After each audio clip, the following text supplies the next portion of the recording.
ખેડૂત મિત્રો આજના મોટા સમાચાર આજે ખેડૂતોના ખાતામાં આવશે 2000 રૂપિયા આ ખેડૂતોનું 2 લાખ સુધી દેવું માફ એલપીજી સિલિન્ડરમાં ભાવ વધારો ખેડૂતોએ શરૂ કર્યું આંદોલન ભારે તડકા સાથે હીટ વેવની આગાહી ડુંગળીના ખેડૂતો રડ્યા મોંઘવારીનો માર જેવા 10 મોટા સમાચાર મિત્રો આ બધા સમાચાર દરેક ખેડૂતે વિગતવાર જાણવા ખૂબ જરૂરી છે પરંતુ તે પહેલા તમે કયા ગામ અને તાલુકાથી જુઓ છો તે કોમેન્ટમાં જરૂર લખજો અને અત્યારથી જ વિડિયો લાઈક અને સબસ્ક્રાઇબ કરી દો તો શરૂ કરીએ આજના ખેડૂત સમાચાર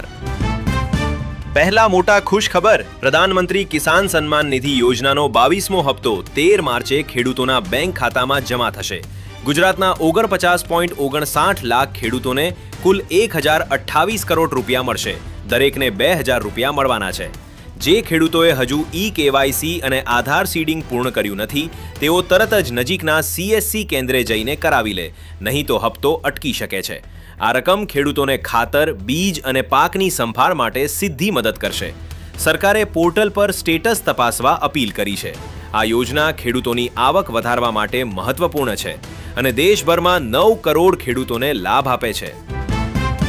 બીજા સમાચારની વાત કરીએ તો ગુજરાતના ખેડૂતોનું દેવું માફ ક્યારે મિત્રો મહારાષ્ટ્ર સરકારે ખેડૂતોની 2 લાખ સુધીની ખેતી લોન માફી જાહેર કરી છે આ યોજના સપ્ટેમ્બર 2025 સુધીની લોનને લાગુ પડશે ગુજરાત કોંગ્રેસે પણ સમાન દેવા માફીની માંગ સાથે ખેડૂત આક્રોશ યાત્રા શરૂ કરી છે ગુજરાતના ખેડૂતો પણ આવી સહાયની રાહ જોઈ રહ્યા છે આ માફીથી ખેડૂતોના આર્થિક બોજમાં રાહત મળશે અને તેઓ નવા પાક માટે તૈયારી કરી શકશે સરકારે આ મુદ્દે ઝડપી નિર્ણય લેવો જોઈએ જેથી ખેડૂતોને તરત લાભ મળે આ માંગ ખેડૂતોની મુખ્ય સમસ્યા ઉકેલવા માટે છે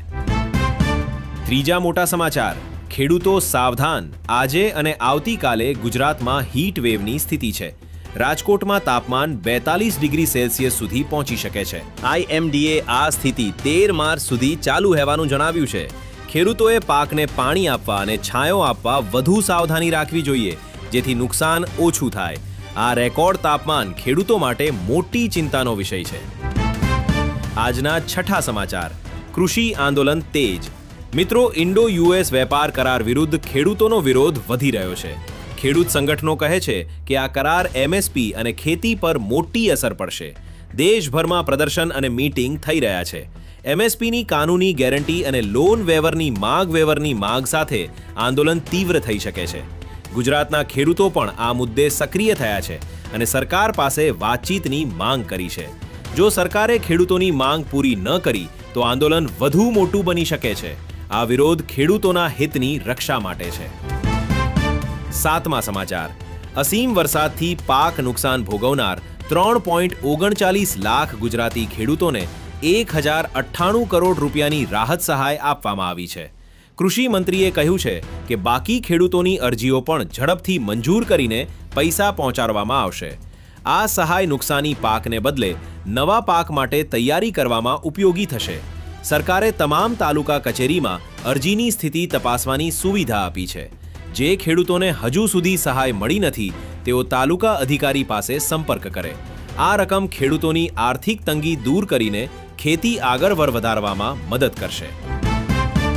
ખેડૂતોને રાતા પાણીએ રોવાનો વારો મિત્રો ભાવનગર એપીએમસીમાં ડુંગળી અને ઘઉંના ભાવ ખૂબ નીચા છે લાલ ડુંગળી માત્ર 800 થી 1100 રૂપિયા ક્વિન્ટલે વેચાઈ રહી છે જ્યારે ઘઉં 2000 રૂપિયા આસપાસ છે આનાથી ખેડૂતોને મોટું નુકસાન થઈ રહ્યું છે રાજકોટ અને અન્ય માર્કેટમાં પણ સમાન સ્થિતિ છે ખેડૂતોને સલાહ છે કે ભાવ સારા ન હોય તો સ્ટોરેજ કરીને રાખે અથવા સમૂહમાં વેચાણ કરે આ નીચા ભાવ ખેડૂતોની આવક ઘટાડી રહ્યા છે અને તેઓ નુકસાનીમાં છે નવમા સમાચાર મોંઘવારીનો માર મિત્રો ક્રૂડ ઓઇલના ભાવ 69 થી $80 સુધી વધવાથી ડીઝલ અને ખાતરના ભાવ વધી શકે છે આનાથી ખેડૂતોનો ખેતી ખર્ચ વધશે અને નફો ઘટશે સરકારે ખાતર પર સબસિડી વધારવાની જાહેરાત કરી છે પરંતુ અમલની રાહ જોવાઈ રહી છે ખેડૂતોને સલાહ છે કે ખાતરનો સાચો ઉપયોગ કરીને ખર્ચ બચાવે અને પાણીનું સંરક્ષણ કરે આ મોંઘવારી પાકના ભાવ પર પણ અસર કરશે અને ખેડૂતોની આવક ઘટાડશે આ સ્થિતિ ખેડૂતો માટે મોટી પડકાર છે